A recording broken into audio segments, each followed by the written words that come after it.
ਊਧਮ ਸਿੰਘ ਸਰਦਾਰ ਮੇਰਾ ਜਦ ਲੰਡਨ ਦੇ ਵਿੱਚ ਗੱਜਿਆ। ਭਗਤ ਸਿੰਘ ਨੇ ਪਗੜੀ ਲਾ ਮੇਰਾ ਨੰਗੀ ਦਾ ਸਿਰ ਕੱਜਿਆ। ਅੱਜ ਤੁਸੀਂ ਉਸ ਪਗੜੀ ਨੂੰ ਵੀ ਕੀਤਾ ਲੀਰਾਂ ਲੀਰਾਂ। ਮੈਂ ਆਪਣੇ ਪੁੱਤਰਾਂ ਦੇ ਹੱਥੋਂ ਮਿਟ ਗਈ ਵਾਂਗ ਲਕੀਰਾਂ। ਹਾਏ ਵਿਸਾਖੀ ਬੂ ਵਿਸਾਖੀ, ਕਣਕਾਂ ਦੀ ਥਾਂ ਦਾਤੀ ਮੇਰੇ ਪੁੱਤਰਾਂ ਦੇ ਗਲ ਪਈ। ਊਧਮ ਸਿੰਘ ਸਰਦਾਰ 1919 ਤੋਂ 1940 ਦਾ ਸਫ਼ਰ। ਇੱਕ ਅਣਖੀ, ਇੱਕ ਗੈਰਤਮੰਦ ਊਧਮ ਸਿੰਘ ਸਰਦਾਰ ਜਿਨੇ ਆਪਣਾ ਨਾਂ ਲਿਖਾਇਆ ਰਾਮ ਮੁਹੰਮਦ ਸਿੰਘ ਆਜ਼ਾਦ ਮਸੀਹ। ਪੰਜਾਬੀ ਕੌਮ ਦਾ ਨੁਮਾਇੰਦਾ, ਪੰਜਾਬੀ ਧਰਤੀ ਦਾ ਅਣਖੀ ਪੁੱਤਰ। 1919 ਵਿੱਚ ਜਦੋਂ ਜਲਿਆਂਵਾਲੇ ਦਾ ਕਾਂਡ ਹੋਇਆ ਤੇ ਉਹਨੇ ਧਾਰ ਲਿਆ ਕਿ ਮੈਂ ਆਪਣੇ ਮਜ਼ਲੂਮ ਪੰਜਾਬੀ ਭੈਣਾਂ ਭਰਾਵਾਂ ਬਜ਼ੁਰਗਾਂ ਦਾ, ਬੱਚਿਆਂ ਦਾ ਬਦਲਾ ਮਾਈਕਲ ਆਡਵਾਇਰ ਕੋਲੋਂ ਲਵਾਂਗਾ। ਉਦੈ ਸਿੰਘ, ਸ਼ੇਰ ਸਿੰਘ, ਫਰੈਂਕ ਬ੍ਰਾਜ਼ੀਲ, ਇਹਨੇ ਸਾਰੇ ਨਾਂ ਰੱਖੇ ਜਿਹੜੇ ਕਿ ਬ੍ਰਿਟਿਸ਼ ਖੁਫੀਆ ਏਜੰਸੀਆਂ ਦੀ ਭਾਲ ਵਿੱਚ ਸਨ ਕਿ ਇਹ ਬੰਦਾ ਕੌਣ ਹੈ, ਉਦੈ ਸਿੰਘ ਕੌਣ ਹੈ, ਸ਼ੇਰ ਸਿੰਘ ਕੌਣ ਹੈ, ਫਰੈਂਕ ਬ੍ਰਾਜ਼ੀਲ ਕੌਣ ਹੈ। ਜਦੋਂ ਕਿ 1930 ਵਿੱਚ ਲਾਹੌਰ ਅਖੰਡ ਪੰਜਾਬ, ਮੁਤਹਿਦਾ ਪੰਜਾਬ ਦੇ ਵਿੱਚੋਂ ਆਪਣਾ ਪਾਸਪੋਰਟ ਤਿਆਰ ਕਰਦਾ ਹੈ ਤੇ ਉਹਦੇ ਉੱਤੇ ਪਹਿਲੀ ਵਾਰੀ ਉਸ ਪਾਸਪੋਰਟ ਤੇ ਜਿਹੜੇ ਦਸਤਖਤ ਨੇ, ਹਸਤਾਖਰ, ਉਹ ਊਧਮ ਸਿੰਘ ਦੇ ਨਾਂ ਤੋਂ ਹੁੰਦੇ ਨੇ। ਊਧਮ ਸਿੰਘ ਜਦੋਂ ਨਿਕਲਦਾ ਇੱਥੋਂ ਤੇ ਫਿਰ ਫਰਾਂਸ, ਇਟਲੀ, ਆਸਟਰੀਆ ਹੁੰਦਾ ਹੋਇਆ ਪਹੁੰਚਦਾ ਹੈ ਬ੍ਰਿਟੇਨ, ਲੰਡਨ ਪਹੁੰਚਦਾ ਹੈ।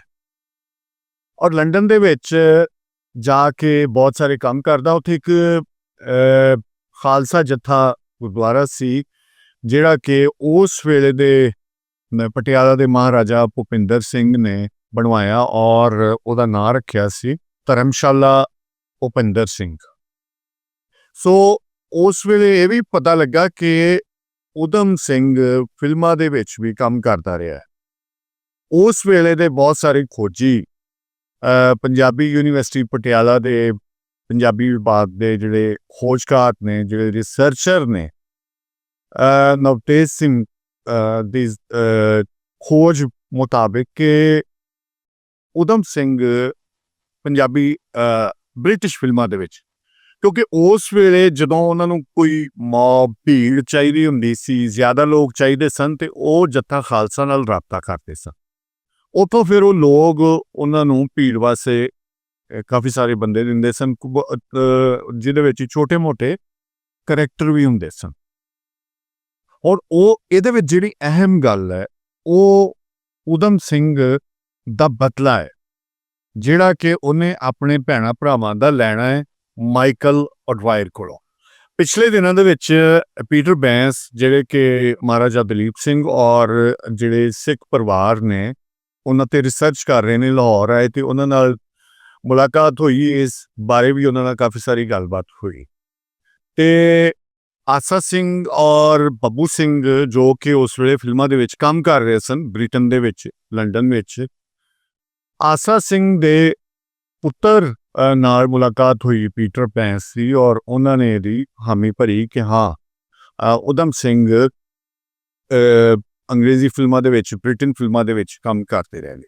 ਊਧਮ ਸਿੰਘ ਦਾ ਖਾਸ ਮਕਸਦ ਔਰ ਖਾਸ ਦਿਨ ਆ ਗਿਆ 13 ਮਾਰਚ 1940, ਜਦੋਂ ਕਿ ਲੰਡਨ ਵਿੱਚ ਇੱਕ ਕਾਨਫਰੰਸ ਹੋ ਰਹੀ ਹੈ ਜਲਿਆਂਵਾਲੇ ਬਾਗ ਦੇ ਉੱਤੇ, ਜਿਹੜਾ ਇੱਕ ਉਹਦੇ ਉੱਤੇ ਕਮੇਟੀ ਬਣਾਈ ਗਈ ਸੀ ਕਿ ਇਹ ਕਿਵੇਂ ਹੋਇਆ ਔਰ ਕਿਉਂ ਹੋਇਆ। ਉਹਦੇ ਵਿੱਚ ਮਾਈਕਲ ਆਡਵਾਇਰ ਵੀ ਮੌਜੂਦ ਸੀ। 13 ਮਾਰਚ 1940 ਲੰਡਨ ਦੇ ਕੈਕਸਟਨ ਹਾਲ ਵਿੱਚ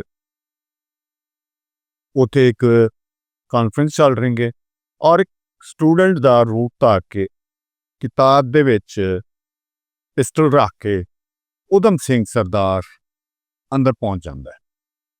ਔਰ ਜਦੋਂ ਮਾਈਕਲ ਐਡਵਾਇਰ ਨੇ ਕਿਹਾ ਕਿ ਮੈਂ ਜਲਿਆਂਵਾਲੇ ਬਾਗ ਵਰਗੇ ਹੋਰ ਵੀ ਮੈਨੂੰ ਅਗਰ ਆਰਡਰ ਮਿਲੇ ਜਾਂ ਮੌਕਾ ਮਿਲੇ ਤੇ ਮੈਂ ਇਹੋ ਜਿਹਾ ਕਤਲੇਆਮ ਕਰਾਂਗਾ, ਕਿਉਂਕਿ ਮਾਈਕਲ ਐਡਵਾਇਰ ਜ਼ਿਹਨੀ ਮਰੀਜ਼ ਸੀ।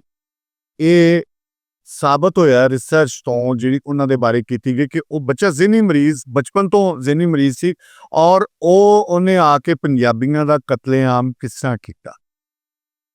ਗੱਲ ਇੱਥੇ ਹੈ ਕਿ ਊਧਮ ਸਿੰਘ ਸਰਦਾਰ ਨੇ ਉੱਠ ਕੇ ਨਾਰਾ ਲਾਇਆ ਔਰ ਫਾਇਰ ਮਾਰੇ ਕਿ ਮੈਂ ਅੱਜ ਆਪਣੇ ਜਲਿਆਂਵਾਲੇ ਬਾਗ ਦੇ ਭੈਣਾਂ ਭਰਾਵਾਂ ਦਾ ਬਦਲਾ ਲੈ ਲਿਆ ਹੈ। ਔਰ ਉਥੋਂ ਨੱਸਿਆ ਨਹੀਂ, ਪੁਲਿਸ ਨੂੰ ਆਪਣੀ ਗ੍ਰਿਫਤਾਰੀ ਦਿੱਤੀ। ਔਰ ਉੱਥੇ ਜਦੋਂ ਉਹਨਾਂ ਨੇ FIR ਦਰਜ ਕਰਨੀ ਸੀ ਤੇ ਉਹਨਾਂ ਨੇ ਕਿਹਾ ਜੀ ਨਾਂ ਕੀ ਹੈ ਤੇਰਾ? ਉਹਨੇ ਕਿਹਾ ਮੇਰਾ ਨਾਂ ਹੈ ਰਾਮ ਮੁਹੰਮਦ ਸਿੰਘ ਆਜ਼ਾਦ ਮਸੀਹ, ਪੂਰੀ ਪੰਜਾਬੀ ਕੌਮ ਦਾ ਨੁਮਾਇੰਦਾ। ਉਹਨਾਂ ਨੇ ਦਰਜ ਕਰ ਲਿਆ। ਇਹ ਹੁੰਦਾ ਕਿ ਜਦੋਂ FIR ਦਰਜ ਹੋ ਜਾਂਦੀ ਹੈ ਤੇ ਅਗਲੇ ਦਿਨ ਕੋਰਟ ਵਿੱਚ ਕੇਸ ਦੀ ਪੈਰਵੀ ਵਾਸਤੇ ਉਹਨਾਂ ਨੂੰ ਲਿਜਾਇਆ ਜਾਂਦਾ ਹੈ। ਜਦੋਂ ਕੋਰਟ ਵਿੱਚ ਲਗਾਇਆ ਤੇ ਗੁਰੂ ਗ੍ਰੰਥ ਸਾਹਿਬ ਲਿਆਂਦੀ ਉਹਨਾਂ ਨੇ ਓਥ ਵਾਸਤੇ, ਤੇ ਊਧਮ ਸਿੰਘ ਸਰਦਾਰ ਬੋਲਿਆ ਕਿ ਮੈਂ ਇਹਦੇ ਤੇ ਓਥ ਨਹੀਂ ਲੈਣੀ। ਉਹਨਾਂ ਨੇ ਕਿਹਾ ਕਿਉਂ?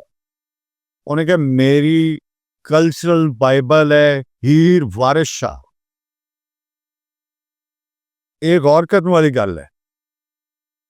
ਸਰਦਾਰ ਊਧਮ ਸਿੰਘ ਨੇ ਕਿਹਾ ਕਿ ਮੇਰੀ ਕਲਚਰਲ ਬਾਈਬਲ ਹੈ ਹੀਰ ਵਾਰਿਸ ਸ਼ਾਹ, ਮੈਂ ਉਹਦੇ ਤੇ ਓਥ ਲਵਾਂਗਾ। ਔਰ ਹੀਰ ਵਾਰਿਸ ਸ਼ਾਹ ਵਾਸਤੇ ਕਾਫੀ ਚਿਰ ਉਹਨਾਂ ਨੂੰ ਇਹ ਮੁਕੱਦਮਾ ਪੈਂਡਿੰਗ ਵੀ ਕਰਨਾ ਪਿਆ। ਲਿਹਾਜ਼ਾ ਸਰਦਾਰ ਊਧਮ ਸਿੰਘ, ਸ਼ਹੀਦ ਊਧਮ ਸਿੰਘ, ਜਿਨੇ ਆਪਣੇ ਪੰਜਾਬੀ ਭੈਣਾਂ ਭਰਾਵਾਂ ਬਜ਼ੁਰਗਾਂ ਬੱਚਿਆਂ ਦਾ ਡਟ ਕੇ ਗੱਜ ਕੇ ਬਦਲਾ ਲਿਆ, ਅੱਜ ਦੇ ਦਿਨ ਅਸੀਂ ਉਹਨੂੰ ਸਲਾਮ ਪੇਸ਼ ਕਰਨੇ ਆ। ਔਰ ਪੰਜਾਬੀ ਕੌਮ ਹਮੇਸ਼ਾ ਸਰਦਾਰ ਊਧਮ ਸਿੰਘ, ਰਾਮ ਮੁਹੰਮਦ ਸਿੰਘ ਆਜ਼ਾਦ ਮਸੀਹ ਨੂੰ ਯਾਦ ਰੱਖੇਗੀ। ਇਹਨਾਂ ਦੇ ਬਾਰੇ ਹੋਰ ਵੀ ਕਾਫੀ ਸਾਰੀ ਰਿਸਰਚ ਮੇਰੇ ਕੋਲ ਮੌਜੂਦ ਹੈ। ਅਗਰ ਤੁਸੀਂ ਚਾਹੋ ਕਿ ਅਸੀਂ ਊਧਮ ਸਿੰਘ ਬਾਰੇ ਫਿਲਮਾਂ ਦੇ ਹਵਾਲੇ ਨਾਲ ਜਾਂ ਹੋਰ ਉਹਨਾਂ ਦੀ ਲਾਈਫ ਬਾਰੇ ਕੁਝ ਤੁਹਾਡੇ ਨਾਲ ਸਾਂਝਾ ਕਰੀਏ ਕਿ ਉਹ ਜ਼ਰੂਰ ਅਸੀਂ ਆਪਣੀ ਅਗਲੀ ਗੱਲਬਾਤ ਦੇ ਵਿੱਚ ਕਰ ਸਕਦੇ ਹਾਂ।